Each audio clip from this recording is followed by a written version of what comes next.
My name is Krunal Amin, and I'm the founder of the Unidex project. 22 billion USD. This is the value of ETH held in Binance and FTX's cold wallet for these two exchanges combined. And actually, this number hasn't decreased in the past 6 months like we would hope to see. So the question is, what's holding back traders from moving into the DeFi ecosystem from their CeFi counterparts? Now, don't get me wrong. I don't think that the DeFi space is not growing, and I don't think it's slowing down. But I do think that it can be growing a lot faster and seeing a much larger amount of on-chain activity, more specifically financial related transactions on-chain. Right now, across 20 plus blockchains and networks, there's about 240 billion USD of liquidity that's locked on these DeFi platforms. And while that's a staggering amount, I do think that it can increase. For example, Fantom currently has about 4.5 billion USD of liquidity on its mainnet, locked on various platforms such as Curve or decentralized exchanges like SpookySwap.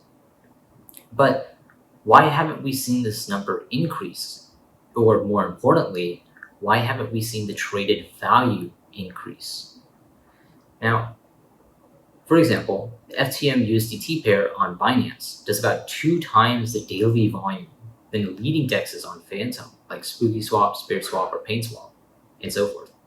And we think the answer is pretty simple, actually.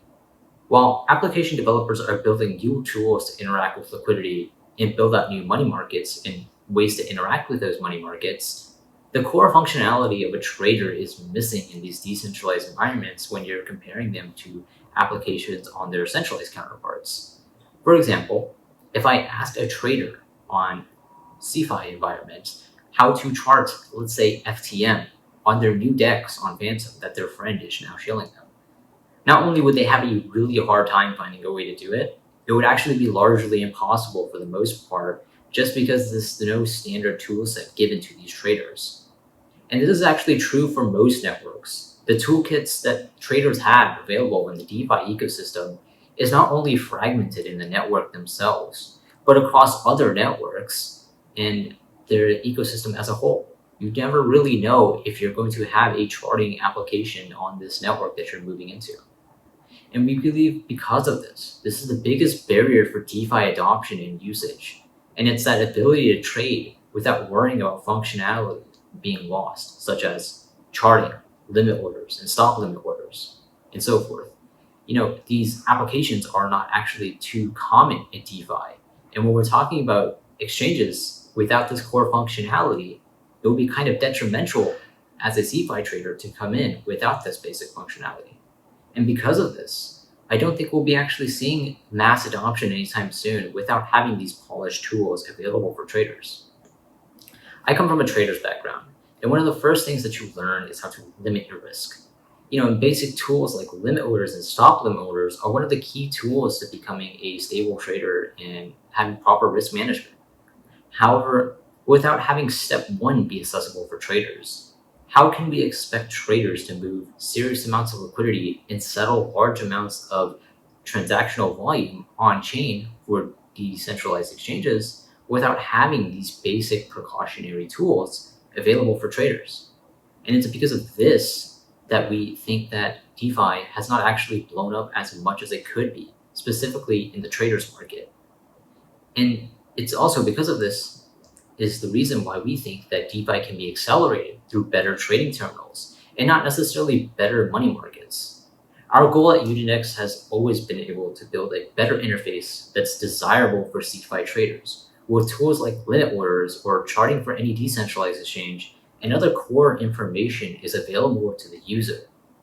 And traders who compromise a large majority of on-chain activity should feel confident in their on-chain activity and not have to feel bad that they're moving into a decentralized environment and missing out on a lot of core functionality.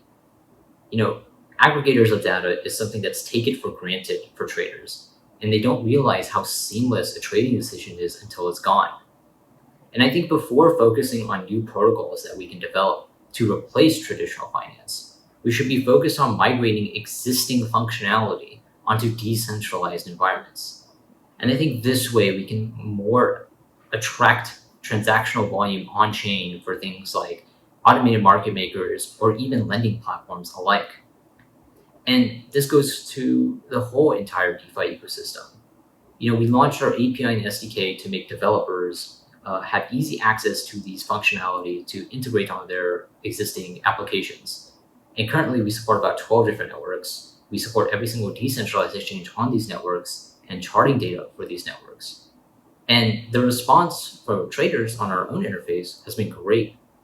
They won't ever have to worry about finding a new place to chart their assets or chart their specific new token that's launching on this new upcoming exchange. Not only that, but they can also execute basic functionality for traders that might primarily trade on the CeFi environment. But now they can conduct these limit orders on any DEX on any network. However, now it's up to developers to make these tools common as well. First impressions for CeFi traders can mean a lot. And that's why we largely started Unidex. We felt that the ecosystem was too fragmented and it was too hard to push into, especially coming from a trading background myself. Currently, the DeFi landscape feels incomplete and unpolished to the majority of on-chain activity, all because we lack basic trading tools that are not available on every single platform, such as limit orders. And once again, we think that DeFi adoption is indeed growing. We have that vibrant ecosystem of applications being built by users all over the world, especially thriving on the Fantom ecosystem, such as PaintSwap for NFTs or Spooky and Spirit for automated market makers and lending networks such as Geist. But if we really want to put that into full gear, I think we should focus on building better trading terminals for traders. And at Unidex, we have made those tools available for users, and the response has been great. And now I think it's up to the developers in the Fantom and the whole DeFi ecosystem to adopt some of this functionality so that we can have these good opinion from centralized exchange traders and make them feel confident about their move into the DeFi ecosystem. Thank you, everyone.